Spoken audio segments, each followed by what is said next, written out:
A woman stares at a photograph of a child she doesn't remember giving birth to. Her hands tremble as she flips through a hidden photo album, birthday parties, first days of school, a boy with her smile. But her mind is a void. No recollection. No emotion. Just blank, gnawing silence. When she confronts her husband, he swears she's been forgetting things for years. But that boy, their son, died in a fire 10 years ago. Or did he? The morning sun slanted through the frosted windows, cutting clean lines across the sterile white of the bedroom. Everything was too clean. Too perfect. Claire Bledsoe lay in bed, still wrapped in sleep, when the door clicked open. Her husband, Marcus, appeared in the doorway, a coffee mug in each hand and a soft smile on his lips. "You were talking in your sleep again," he said. Claire rubbed her eyes, heart drumming. "What did I say?" "Just something about a boy. Sounded like you were calling for him." Claire sat up slowly, her head tight with a dull ache. The dreams were coming more often now, fragments of laughter, little shoes, the smell of smoke. But every time she tried to reach for them, they vanished like mist. "Marcus, do we have children?" she asked carefully. He paused, one foot inside the room, one outside.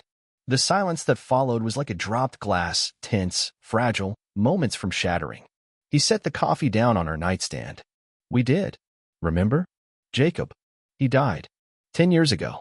The fire." Claire's skin went cold. "I don't remember a fire. You blocked it out. The doctors said it's dissociative amnesia, your mind's way of protecting you. You were in the house when it happened. You almost died, Claire." She stared at him, his words bouncing off her like static. How could a mother forget losing her child? How could she forget the entire child? Later, when Marcus left for work, Claire drifted downstairs like a ghost, unsure if she was awake. The house was silent, uncomfortably so. She found herself standing at the door to the basement. She didn't know why. She opened it, stared down into darkness. At the bottom was a storage room. Dust floated in the air, dancing in the beam of the flickering bulb. Boxes lined the walls, mostly sealed. She opened one. Inside, wrapped in old tissue paper, were children's drawings. Crayon scrawls of stick figures, bright suns, and one labeled Mommy in crooked letters. Claire collapsed to her knees. She didn't remember Jacob's face. She didn't remember being a mother. But the drawings, she could feel something break inside her chest. Like grief long buried, clawing its way to the surface. Behind the boxes, hidden behind a tarp, she found a wooden chest. Inside was a photo album. She flipped it open and froze. There he was.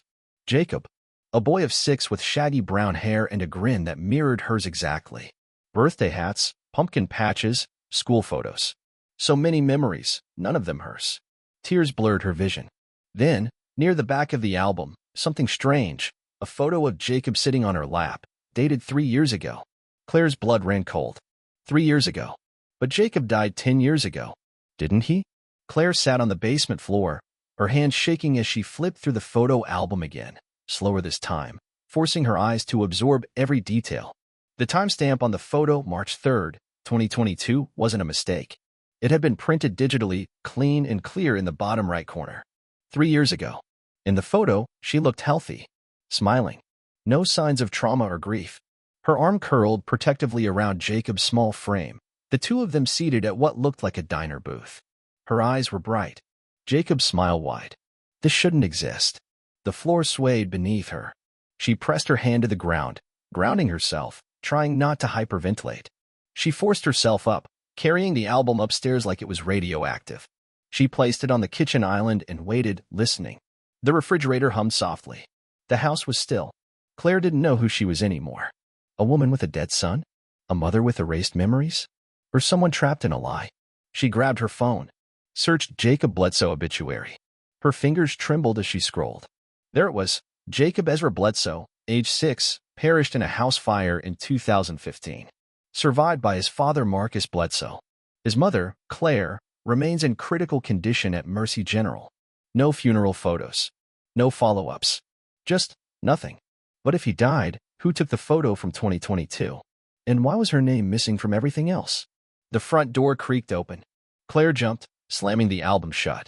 Marcus walked in, briefcase in hand, brow furrowed. "You okay?" "I found the photo album," she said, watching him closely. "There's a picture in there. Of me and Jacob. From 3 years ago." His eyes flicked to the island. His jaw clenched. Just a second, but enough. "That can't be," he said, almost too fast. You're confused again. Claire, we've talked about this. You've been hallucinating. The album. It's not a hallucination, Marcus, she snapped. You told me Jacob died 10 years ago. But this picture, this timestamp. He walked over, flipped through the album quickly, too quickly, as if trying not to really look. Then he said it. Maybe it was misdated. That happens with digital files. Claire stared at him. You're lying. He looked wounded. Claire, you had a psychotic break. After the fire. You were institutionalized for 6 years. Do you remember that? Her stomach twisted. No. I don't remember anything before a year ago. He softened his voice. Exactly. Your mind's still healing. The doctors warned us this would happen. False memories, confusion, paranoia. You found that photo years ago and obsessed over it then, too. She felt herself slipping, unmoored. Was that true? Had she lived this moment before? You never mentioned an institution, she whispered. You asked me not to, he said gently. You said you didn't want to relive any of it. She wanted to believe him. She needed to. But something was off, something in his eyes. There was no grief. No weariness. Just calculation. That night, she waited until Marcus was asleep. She padded down to the kitchen and retrieved the album. Slipped it into a tote bag. Then she opened his laptop, praying he hadn't changed the password. He hadn't. She searched Jacob Bledsoe in the file drive. And there it was, a folder. Hidden. Locked. She opened a folder marked Private, JB. Her breath caught. Hundreds of photos. Videos. Date stamped from 2016 to 2022. Jacob's 7th birthday. 8th. Halloween costumes. Trips to the zoo. A video of Claire tucking him in. Claire's reflection in the dark screen stared back at her, hollow-eyed. Her son hadn't died in 2015. He'd been alive. And now? Now he was gone again. Claire barely slept. The video played in her head on repeat. Her, singing softly to Jacob as he nestled under dinosaur print bedsheets. Her voice was unmistakably hers, the little boy undeniably him. The timestamp, October 17th, 2021. Just 4 years ago. But the world thought he died in 2015. Why?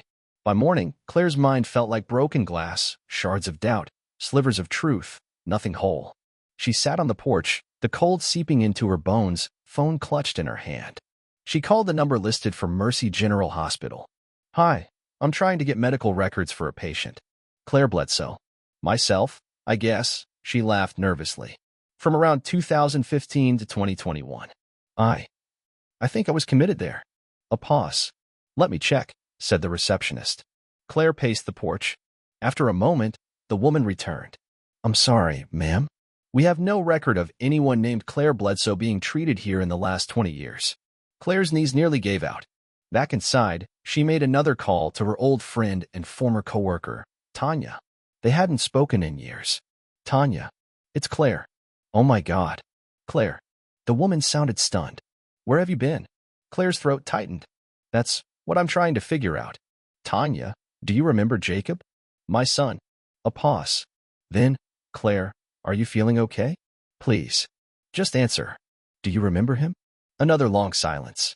Then Tanya said, carefully, I remember you being pregnant. And I remember hearing about the fire. I thought, he died. Everyone did. Claire's mouth went dry. Did you ever see him? After? No. Never. Tanya hesitated. We all assumed that's why you left. Grief. You just vanished. Claire hung up in a daze.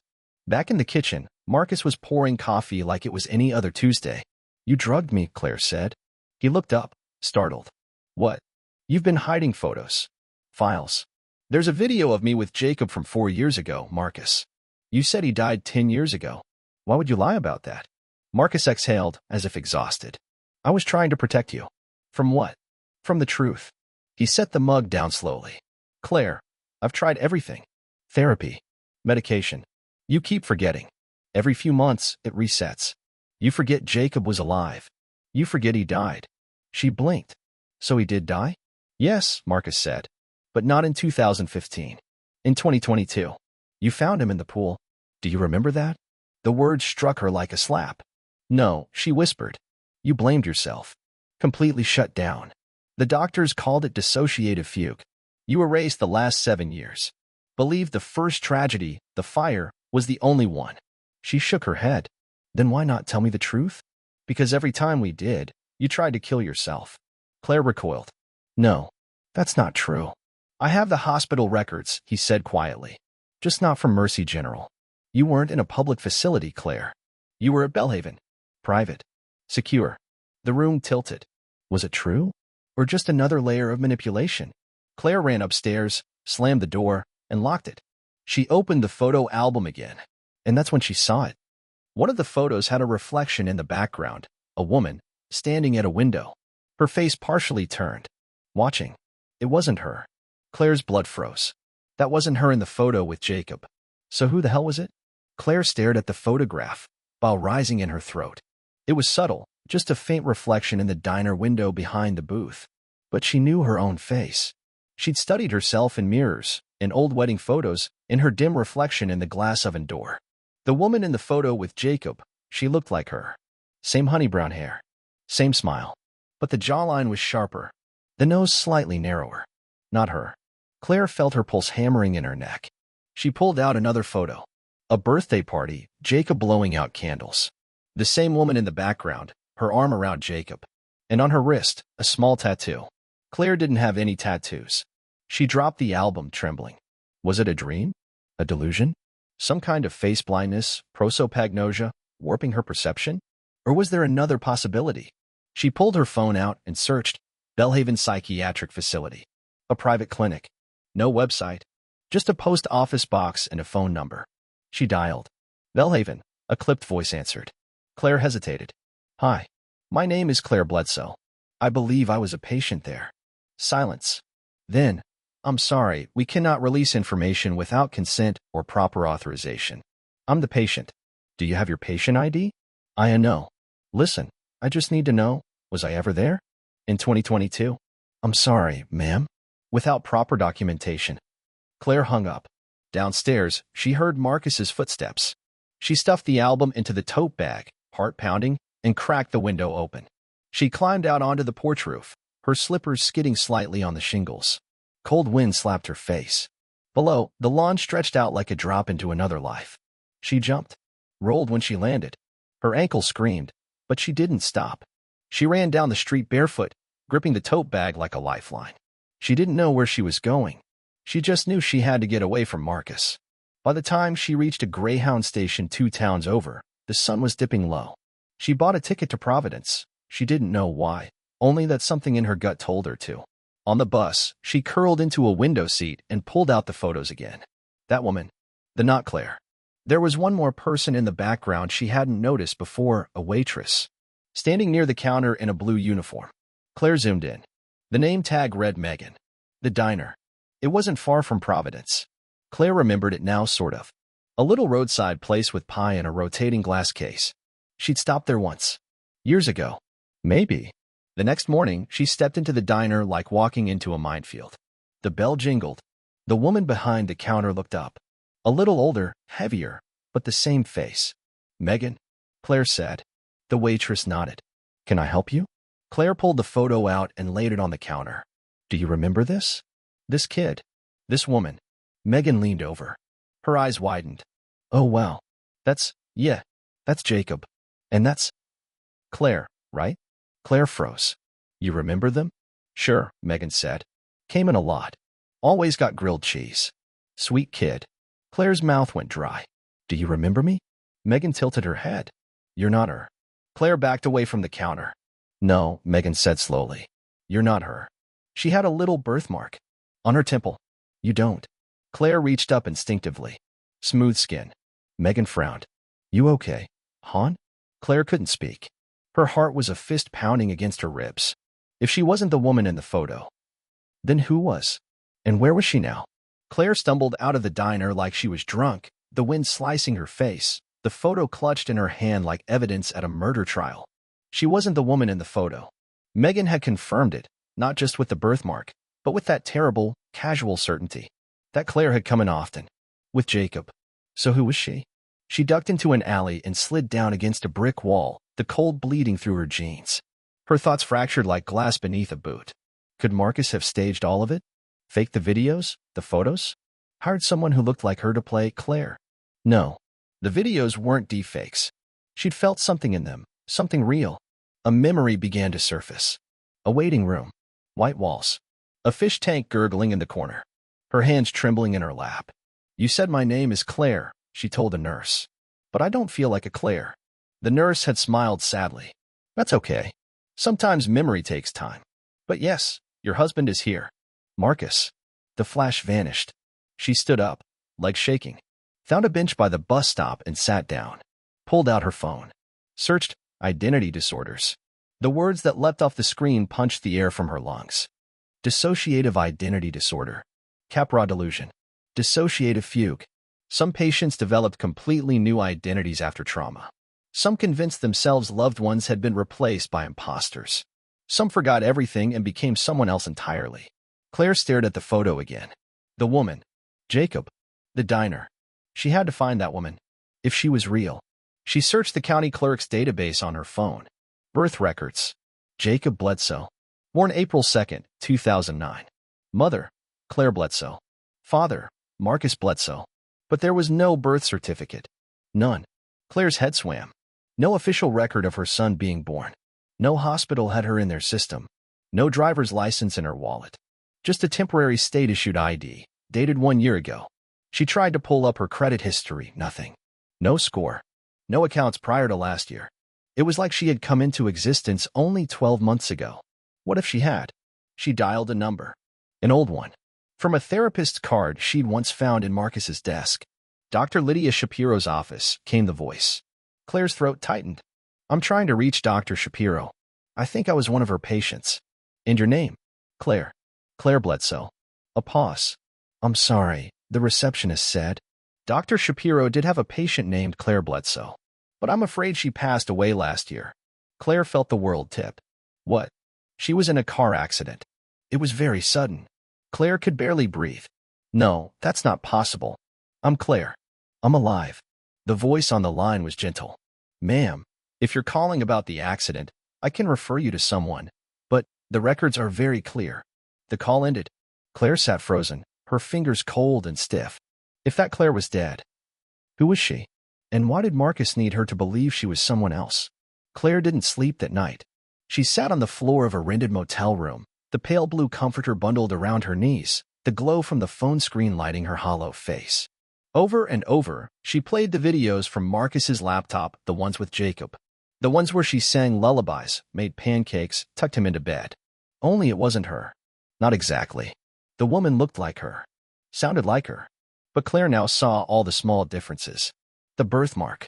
The way she curled her arse. The way she moved. Softer. Slower. It was her, and not her. In one of the videos, the woman whispered to Jacob, "Mommy will always protect you. No matter what. Even from herself." Claire paused the video. Even from herself. She rose slowly, walked to the bathroom mirror. Looked into her eyes. Pale green. Empty. She didn't know who she was anymore. Just that she wasn't the mother in the videos. Not the Claire in the birth records. Not the one in the photos. And not the one who died in a car accident. Unless that's where she came from. A replacement.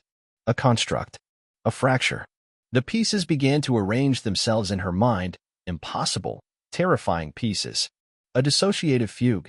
But whose? What if Marcus had created her? Not literally, no sci-fi. No brainwashing. But what if the real Claire, the one who had Jacob, had suffered a collapse so profound she split? And he kept the version he could live with? Claire. Version 2.0. A woman without grief. Without memory.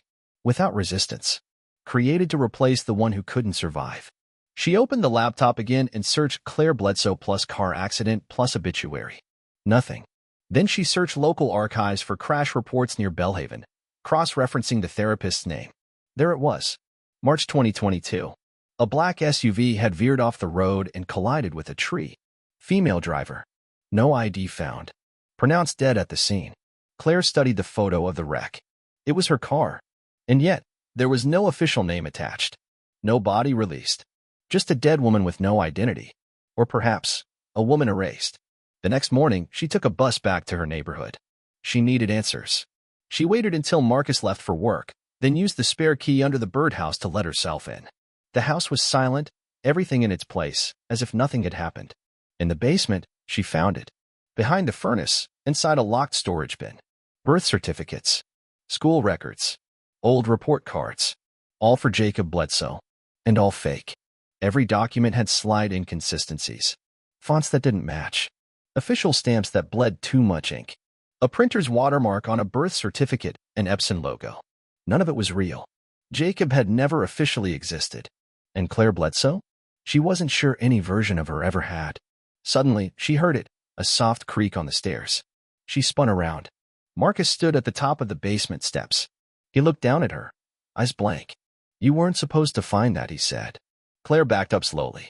"Why did you do it?" she asked. "Why did you make me?" Marcus came down one step, then another. "I didn't make you," he said quietly. "You made her," she whispered. "And when she broke, you just filled the hole with me." Marcus stopped halfway down the steps. "I didn't know what else to do," he said. Claire clutched the folder of fake documents to her chest. "I want the truth," she said. Marcus's voice dropped. "Then you should have never come back." The air in the basement thickened. Claire could feel the weight of it pressing down on her chest like the slow closing of a tomb. Marcus stood there, motionless, halfway between two worlds, one built on lies, the other crumbling beneath their feet. Claire tightened her grip on the file. "You lied to me. Every day. Every hour. You let me believe I was her." Marcus's eyes flicked down to the folder in her hands. His voice was low, almost mechanical. "Because you asked me to." She blinked. "What are you talking about?" He descended the last step, slowly, like approaching a frightened animal. "You weren't supposed to come back. The woman who was Claire, my Claire, she couldn't live anymore. After what happened with Jacob, she shattered. You saw what she became. You were what she became." "No," Claire said, backing into the wall. "I'm not her. I can feel it. I'm someone else." "You were someone else, yes. You were part of her." He stepped closer, voice like gravel and grief. "That's what they never understood at Belhaven. You weren't a hallucination. You weren't a delusion. You were the only piece of her that didn't break. The only part that wanted to keep going." She shook her head violently. "I'm a person. I have memories." Marcus nodded, almost mournfully. "I know. Because we built them. Together. You asked me to help you forget. You begged me to erase everything to give you a new life. And I did. For you. For her. For Jacob." Claire's breath caught in her throat. "You're lying," she whispered. He reached into his pocket and pulled out a flash drive. Set it gently on the shelf near her. "Everything's on there. Her therapy sessions. Your emergence. You, Claire, too, recording messages to yourself, giving me instructions. Telling me what to say, what not to say. Every reset. Every time you started forgetting, you left yourself breadcrumbs. Because deep down, you wanted to remember. You just didn't want to live as her anymore." Claire stood frozen. The ground shifted under her, slowly, like tectonic plates. "You said Jacob died," she managed. "In a pool. But there's no death certificate. No obituary. There's nothing." Marcus's expression broke, a crack slicing across his mask. "Because Jacob never existed." Claire couldn't breathe. "You had a psychotic break after your miscarriage," he said softly. "You started seeing him, talking to him. You raised him in your mind. For years. I played along because it made you happy. But when you lost him, when the illusion broke, you collapsed." Her body folded into itself. Knees gave out. She slid to the floor. "No," she whispered. Marcus crouched beside her. His voice was shaking now. "You were never meant to remember. Not like this. I should have let you go. But every time you came back, you looked at me with those same eyes. And I couldn't lose you all over again." Claire buried her face in her hands. Everything, Jacob, the photos, the memories, had been the ghost of grief made flesh. A mother's love given to someone who never existed. And she? She was just the memory that survived. A defense mechanism. A voice in the storm. A personality built from ashes and desperation. A lie meant to save a dying woman. But now, standing in the ruins of her past, she realized something terrifying. If she was the part that had survived, then the rest of her had already died. Claire stood slowly, leaving the folder on the floor. She didn't look back at Marcus as she climbed the stairs. Upstairs, the light of morning spilled through the window. It felt colder now. Hollow. She didn't know what she was anymore. But she knew what she wasn't. She wasn't Jacob's mother. She wasn't Claire Bledsoe. She was what was left behind when everything else fell apart. And that truth, at last, was hers.